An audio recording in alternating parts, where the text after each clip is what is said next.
His voice was calm, almost too calm. But what he said next made the 911 operator freeze.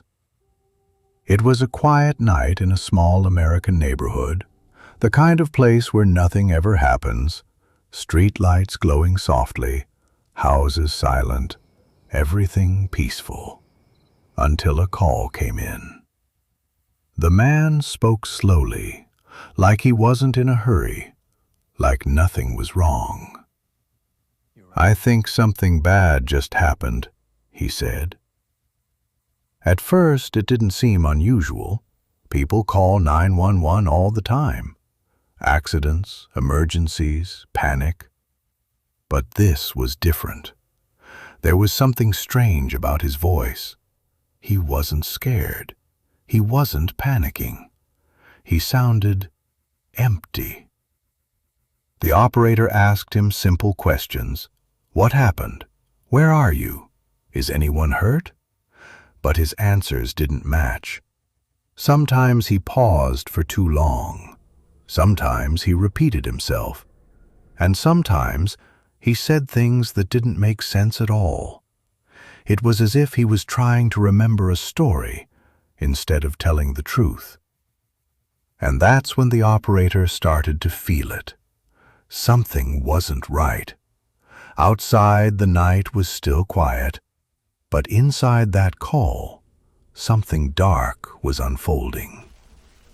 The man kept talking, calm, slow, controlled, too controlled, almost like he had practiced this moment. When police were dispatched, they didn't expect anything unusual, just another call, another report. But when they arrived at the house, everything changed.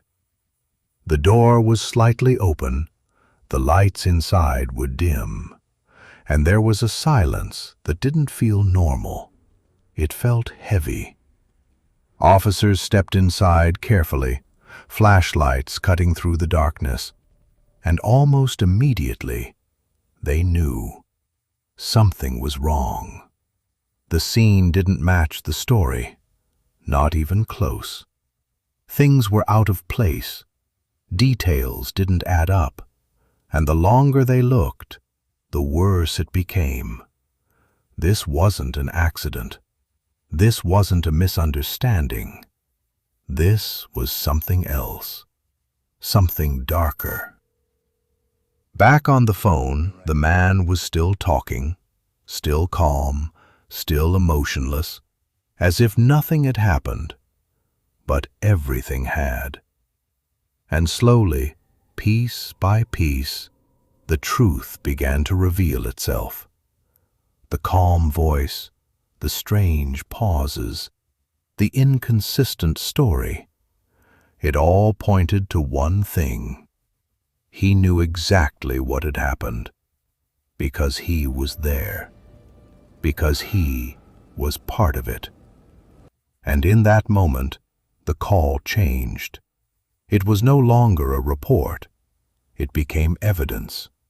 And suddenly, that calm voice became terrifying.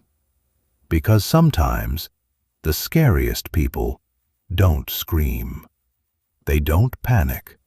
They don't run. They stay calm. Too calm. And that's what makes them dangerous. Because when fear is gone, only darkness remains. Some cases should never be forgotten.